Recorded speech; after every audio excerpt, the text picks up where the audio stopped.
Bapak, Ibu, Saudara-saudara yang saya kasihi dalam nama Tuhan kita Yesus Kristus. Shalom, selamat pagi. Apa kabar saudara-saudara sekalian? Semoga tetap sehat selalu dan terus diberkati oleh Tuhan. Berjumpa lagi dengan saya, Ringlan Simanjuntak, di pagi hari ini. Saya ingin membagikan firman Tuhan bagi Bapak, Ibu, Saudara-saudara sekalian. Firman Tuhan yang saya ambil dari surat Yakobus pasal 4, ayatnya yang ke-13 sampai ayatnya yang ke-17. Jangan melupakan Tuhan dalam perencanaan. Jadi sekarang, hai kamu yang berkata, hari ini atau besok, kami berangkat ke kota Anu, dan di sana kami akan tinggal setahun, dan berdagang, serta mendapat untung, sedang kamu tidak tahu apa yang akan terjadi besok. Apakah arti hidupmu? Hidupmu itu sama seperti uap, yang sebentar saja kelihatan lalu lenyap. Sebenarnya kamu harus berkata, jika Tuhan menghendakinya, kami akan hidup dan berbuat ini dan itu. Tetapi sekarang kamu memegahkan diri dalam congkakmu, dan semua kemegahan yang demikian adalah salah. Jadi, jika seorang tahu bagaimana ia harus berbuat baik, tetapi ia tidak melakukannya, ia berdosa. Saudara-saudara yang terkasih, berdasarkan pengalaman hidup sehari-hari, orang Kristen sangat jarang sekali menggunakan kalimat "kalau Tuhan berkenan", atau kalau saudara kita yang Muslim, mereka mengatakan "Insya Allah". Apakah dengan menggunakan kalimat tersebut terasa terlalu rohani? Atau terlalu sok beriman? Atau takut dicap, kamu kayak pendeta saja. Kamu kayak majelis aja. Jadi sehingga jarang sekali untuk digunakan baik di kalangan tua maupun di kalangan muda.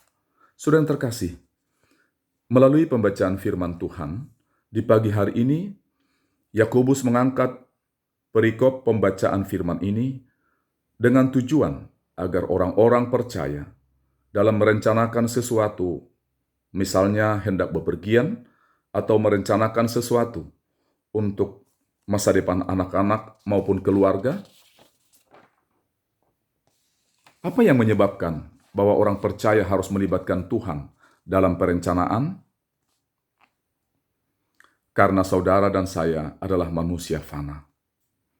Manusia tidak dapat hidup dengan kekuatannya sendiri, karena manusia terbatas kemampuannya. Manusia tidak dapat mengetahui tentang hari esok, apa yang akan terjadi. Dan manusia terbatas dalam menyelamatkan dirinya sendiri, bahkan menyelamatkan orang lain. Karena itu firman Tuhan mengingatkan kita untuk bersikap rendah hati dengan menyadari dan mengakui kelemahan serta keterbatasan kita. Bapak, Ibu, Saudara yang terkasih, itulah sebabnya firman ini ditujukan kepada orang-orang sombong, yaitu bagi mereka yang berkata, hari ini atau besok kami berangkat ke kota Anu, dan di sana kami akan tinggal setahun dan berdagang serta mendapat untung. Padahal mereka tidak tahu apa yang akan terjadi besok hari. Yakobus tidak melarang saudara-saudara untuk merencanakan masa depan. Akan tetapi, justru dalam membuat keputusan itulah kita bertanya kepada Tuhan melalui doa-doa kita. Saudara-saudara yang terkasih, apakah melibatkan Tuhan itu cukup? Pernah nggak sih merencanakan sesuatu, lalu berdoa untuk melibatkan Tuhan dalam rencana saudara, tetapi rencana tidak berjalan lancar? Bapak, Ibu, Saudara, seringkali kita berdoa dan melibatkan Tuhan dalam hidup kita. Tetapi kita melibatkan Tuhan sebagai apa? Apakah sebagai penolong? Atau apakah sebagai penghibur? Apakah kita melibatkan Tuhan agar rencana kita berhasil? Bapak, Ibu, Saudara yang terkasih, Roma pasal 8 ayatnya yang ke-31. Sebab itu, apakah yang akan kita katakan tentang semuanya itu?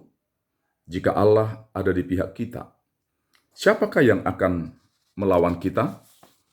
Bapak Ibu Saudara yang terkasih, banyak dari kita menjadikan ayat ini menjadi pegangan hidup kita. Tapi sadarkah kita bahwa di ayat ini ada kata jika, di mana berarti ada kemungkinan Tuhan tidak mau melibatkan dirinya dalam rencana kita. Saudara yang terkasih, dalam kehidupan ini seringkali kita melibatkan Tuhan dalam rencana kita. Padahal Tuhan belum tentu ingin terlibat.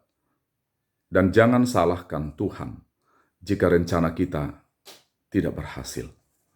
Tidak ada yang salah dalam melibatkan Tuhan dalam setiap rencanamu. Tetapi yang salah, seringkali kita melibatkan Tuhan untuk menjalankan rencana kita. Kita tidak menyadari bahwa Tuhan juga punya rencana dalam hidup kita. Yeremia pasal 29 ayatnya yang ke-11. Jelas di sana diutarakan bahwa Tuhan juga punya rencana dalam hidup kita. Kadang tidak kita sadari, ketika kita melibatkan Tuhan dalam rencana kita itu, sama saja dengan mengatur Tuhan untuk bekerja dalam rencana kita. Bapak Ibu Saudara yang terkasih, seberapa besar percaya kita kepada Tuhan? Kalau tujuan hidup itu seperti perjalanan naik mobil, di manakah Tuhan berada? Apakah kita yang menyetir karena kita mau pergi ke tempat yang sangat kita inginkan, dan Tuhan hanya di sebelah kanan kita atau di sebelah kiri kita, dan kita percaya kalau kita akan aman dan tidak tersesat? Saudara-saudara yang terkasih, atau Tuhan yang menyetir mobilnya dan kita berserah akan tujuannya? Seberapa besar percaya kita kepada Tuhan untuk menentukan seberapa siapnya kita untuk membuang rencana kita dan mengikuti rencana Tuhan, walaupun kita tidak tahu akan rencana itu. Kadang kita berdoa, "Ya Tuhan, aku percaya. Ya Tuhan, aku berserah." Tetapi dalam kenyataannya tidak demikian. Saudara yang terkasih, dapatkah kita taat seperti Abraham untuk menerima semua keputusan Tuhan? Bahkan ia rela mempersembahkan anaknya yang ia sayangi. Relakah saudara dan saya untuk membuang rencana kita dan mengikuti rencana Tuhan? Amin. Bapak Ibu Saudara yang terkasih, mari kita bersatu di dalam doa. Pujian, hormat, dan terima kasih kami persembahkan kehadirat kekudusan-Mu, ya Allah Bapa di dalam Yesus. Ketika Tuhan senantiasa menyatakan kasih-Mu dalam kehidupan pribadi, maupun kehidupan semua orang yang ada di muka bumi ini. Bapa di dalam Yesus, kami boleh melewati malam yang gelap. Di pagi hari ini Tuhan boleh membangunkan kami dari peraduan kami. Tuhan, tidak ada Allah yang seperti Engkau. Tidak ada Tuhan yang seperti Engkau, Tuhan, yang mengasihi kami. Bapa di dalam Yesus, kami mohon ampun atas segala dosa yang kami lakukan yang melawan titah kehendak Bapa. Layakkan dan tahirkan kami, Bapa, agar kami layak untuk menaikkan permohonan kami di pagi hari ini. Hamba berdoa bagi semua saudara-saudara kami yang mendengarkan akan firman dalam saluran ini.